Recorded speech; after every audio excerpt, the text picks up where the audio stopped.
ایک دفعہ پھر آپ سب کو خوش آمدید. السلام علیکم. السلام علیکم. کیسے ہیں آپ؟ ٹھیک ٹھاک ہیں؟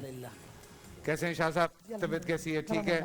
اور سب کو ہم خوش آمدید کہتے ہیں. سلسلہ تھوڑا ہم نے کہا یار کوشش کریں کہ ذرا ارلی آج کریں, تو ہم کامیاب ہوئے ہیں ابھی تک. تو قریش صاحب نے بھی کہا کہ ہمیں وقت نہیں مل پا رہا ہے, تو عالم کے بول میں آپ سب کو خوش آمدید کہتے ہیں. آج کا جو موضوع ہے وہ ایک تو بڑا ضروری ہے مجھے لگتا ہے, اور وقت کے حساب سے اس وقت جو معاشی حالات ہیں, جو کل بھی ہم بات کر رہے تھے اس پہ بھی ہماری بڑی بحث بھی رہی تھوڑی سی, اور معاشی حالات کے اوپر آج ہم بات کریں گے.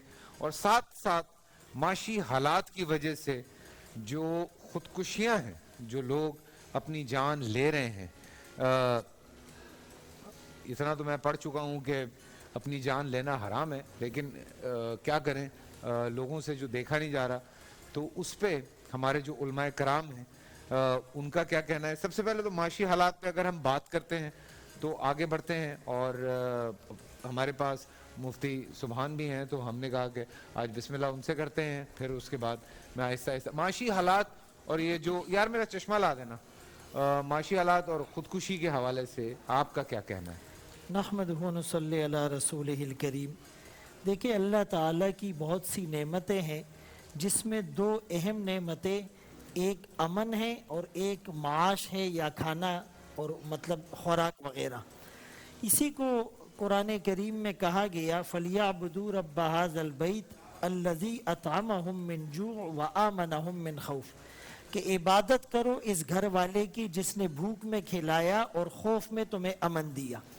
ابراہیم علیہ السلام نے بھی بیت اللہ کو بنانے کے بعد یہی دعا مانگی, رب اجعل ھذا البلد آمنا, اللہ اس شہر کو امن والا بنا, ورزق اہلہ من الثمرات, اور یہاں کے باسیات کو رزق کی فراوانی عطا فرما. اچھا, انہی دو چیزوں کو بطور عذاب کے بھی ذکر کیا گیا کہ جب قومیں اللہ کی نافرمانی کرتی ہیں فَأَذَاقَهَا اللَّهُ لِبَاسَ الْجُوعِ وَالْخَوْفِ, تو اللہ انہیں بھوک کا اور خوف کا لباس پہنا دیتے ہیں. تو اس آیت کریمہ میں جو سورہ لإیلاف قریش میں ہے, یہ اشارہ کر دیا کہ اگر تم چاہتے ہو کہ تمہیں امن بھی ملے اور تم بھوک سے بھی بچ جاؤ, تو تمہیں اس گھر والے کی طرف, اللہ کی طرف رجوع کرنا پڑے گا. اسی لیے کہ اصل معاملات اور مسبب الاسباب تو اللہ کی ذات ہے. کبھی کبھی اللہ کریم آزمائش کے لیے بھی یہ چیزیں لے آتے ہیں. وَلَنَبْلُوَنَّكُمْ بِشَيْءٍ مِّنَ الْخَوْفِ وَالْجُوعِ وَنَقْصٍ مِّنَ الْأَمْوَالِ وَالْأَنفُسِ وَالثَّمَرَاتِ, کہ ہم ضرور بضرور تمہیں آزمائیں گے, خوف کے ساتھ, بھوک کے ساتھ, مال میں کمی ہوگی, پھلوں میں کمی ہوگی, اولاد کا انتقال ہو جائے گا, جسم پر تمہارے کوئی آفت آ جائے گی. تو اس موقع پر ہمارا رجوع کس کی طرف ہوتا ہے؟ آیا ہم صرف مہنگائی کا رونا روتے ہیں؟ آیا ہم صرف حکمرانوں کو کوستے ہیں؟ آیا ہم صرف اپنی اکانومی اور اسٹریٹجک پلاننگ کو جو ہے وہ مورد الزام ٹھہراتے ہیں, یا اپنے اعمال کی طرف بھی توجہ دیتے ہیں؟ مشکات شریف میں ایک حدیث ہے, اس کا مفہوم یہ ہے کہ جب تمہارے حکمران وہ نیک لوگ ہو, اور تمہارے مالدار سخی ہو, اور تمہارے آپس کے معاملات مشوروں سے طے ہوتے ہوں, تو زمین کے اوپر رہنا تمہارے لیے بہتر ہے. لیکن اگر اس کا الٹ ہوتا ہے, تمہارے حکمران بدترین ہو گئے, تمہارے مالدار بخیل ہو گئے, اور تمہارے معاملات عورتوں کے سپرد ہو گئے, تو فرمائے تم قیامت کا انتظار کرو. بنیادی طور پر ہم نے یہ دیکھنا ہے کہ ہم نے معیشت میں قرآن اور حدیث کو فالو کرنا ہے. اچھا, رسول اللہ صلی اللہ علیہ وسلم نے ایک حدیث فرمائی کہ الاقتصاد فی النفقۃ نصف المعیشہ, کہ خرچ میں جو میانہ روی ہوتی ہے وہ آدھی معیشت ہے. یعنی جس نے اپنے مطلب اسراف سے بچتے ہوئے اپنے معاملات کو تھوڑا سا کنٹرول کر لیا, میانہ روی سے کام لیا, تو اس کی معیشت بچ جائے گی. قرآن کریم کی آیت اس کی تائید کرتی ہے, والذین اذا انفقوا لم یسرفوا ولم یقتروا وکان بین ذلک قواما, کہ وہ لوگ جو راہ خدا میں خرچ کرتے ہیں پھر اسراف نہیں کرتے اور بخل بھی نہیں کرتے.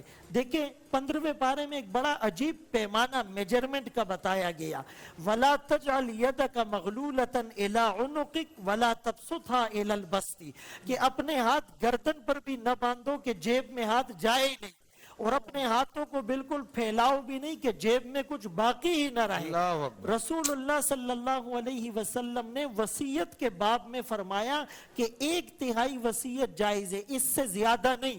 کیوں؟ کہ اگر تم کم وصیت کرو گے تو تمہارے اہل و عیال اور ورثاء کو زیادہ مال مل جائے گا، تم زیادہ وصیت کرو گے تو تمہارے اہل و عیال لوگوں کے سامنے در در ہاتھ پھیلاتے پھریں گے، تو وہ تمہارے لیے بہتر نہیں ہے۔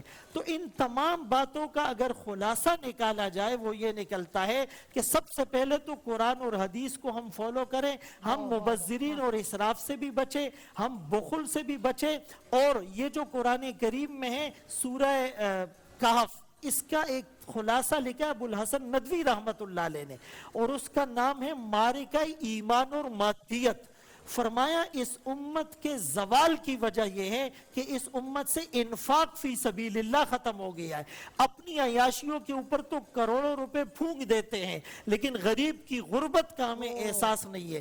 تو فرمایا یہ جو امت سے انفاق گیا، اور انفاق کیوں گیا کہ امت میں تعیش آ گیا، کروڑوں روپے کی گھڑیاں ہیں، لاکھوں روپے کا سوٹ ہے، برانڈڈ چیزوں کے چکر میں پڑھ کر جہاں تکبر اور نام و نمود آیا وہاں تعیش آیا، انفاق فی سبیل اللہ ختم ہو گیا، اور آج معاشرے کے اندر جو بدحالی اور بدامنی ہے وہ ہمارے سامنے۔ میں سبحان بھائی اس پہ تھوڑا سا میں اصل میں تھوڑا سا ڈس ایگری اس لیے کرتا ہوں، یہ جو آپ کی آخری بات ہے، بیکاز میں جانتا ہوں کہ کراچی میں یا پورے پاکستان میں یا پاکستان سے باہر بہت ساری ایسی این جی اوز ہیں جو بہت کام کر رہی ہیں، اور ان سب کو شاہ صاحب آپ خود بھی بچوں کے لیے، لوگوں کے لیے اتنا کام کرتے ہیں، آپ کی فاؤنڈیشن ہے، آپ کو بھی علم ہے کہ آپ کے ساتھ بہت سارے ایسے لوگ شامل ہیں جو اللہ کے لیے، اللہ کی خوشنودی کے لیے، اللہ کو خوش کرنے کے لیے بہت سارا کام کرتے ہیں، چاہے وہ پاکستان میں ہیں، پاکستان سے باہر ہیں، آج بھی ایسے لوگ ہیں جو اللہ کے فضل و کرم سے بڑی بڑی جگہوں پہ بیٹھے، لیکن جو سسٹم جہاں ہم آ گئے ہیں، بیکاز لاکھوں روپے، کروڑوں روپے، اربوں روپے ایک ایک دن میں کسی نہ کسی طرح سے حکومتی خزانے میں جا رہے ہیں، لیکن اس کے باوجود چیزیں جو ہیں وہ جس طرح لوگوں تک پہنچنی چاہیے وہ پہنچ نہیں پا رہی ہیں۔ یہ اب دیکھیں اس وقت سارا جو ہے وہ ابھی ایک فری جو ہے وہ لنگر لگایا ہوا ہے، ہمارے ایک دوست ہیں انہوں نے، ہمارے ایک اور جہاں کام کر رہے ہیں، یا سارم برنی جس طرح سے، یہ لوگ ان کے پیچھے یہی سارے لوگ ہیں جو بزنس مین ہیں، جو پیسے والے لوگ ہیں، وہ کوشش کرتے ہیں کہ تھوڑا تھوڑا جتنا ہوتا ہے وہ کرتے رہیں۔ یہاں پر میں مختصر سی بات کر لوں، بالکل ادارے کام کر رہے ہیں جن کے آپ نے نام لیے، اس کے علاوہ بھی بیت السلام ہے، بیت السلام کتنا کام کر رہے ہیں، ویلفیئر ٹرسٹ ہے، الاسر فاؤنڈیشن ہے، بہت سے ادارے، اللہ سب کو خوب جزائے خیر دے، سب جو ہے وہ امت کی طرف سے فرض کفایہ کا حق ادا کر رہے ہیں۔ بالکل۔ لیکن فیصل قریشی صاحب ابھی بھی ہمیں یہ زیادہ لگ رہا ہے، یہ کم ہے۔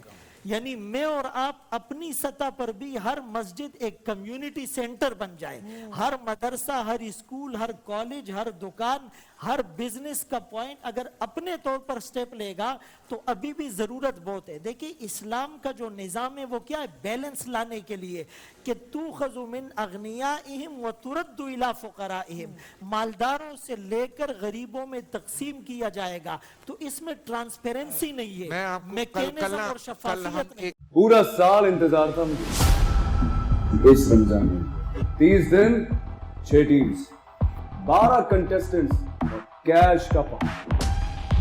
اب گیم وہ ہوگا جسے آپ کا نہیں ہوگا، جس نے جو کرنا تھا کر لیا۔ لاکھوں عوام کو دینے کا ذمہ ہم نے حصہ، شور گونجے گا ہر گلی نکڑ اور دکان، رمضان لیگ بنے گی آپ کی پہچان، نعرہ لگے گا تو پارا چڑھے گا۔ گیم شو ایسے چلے گا، رمضان لیگ روزانہ شام 7 بجے صرف بول انٹرٹینمنٹ پر۔ بول انٹرٹینمنٹ کے شوز دیکھنے کے لیے ہمارے چینل کو سبسکرائب کریں اور بیل آئیکن پر کلک کرنا نہ بھولیں۔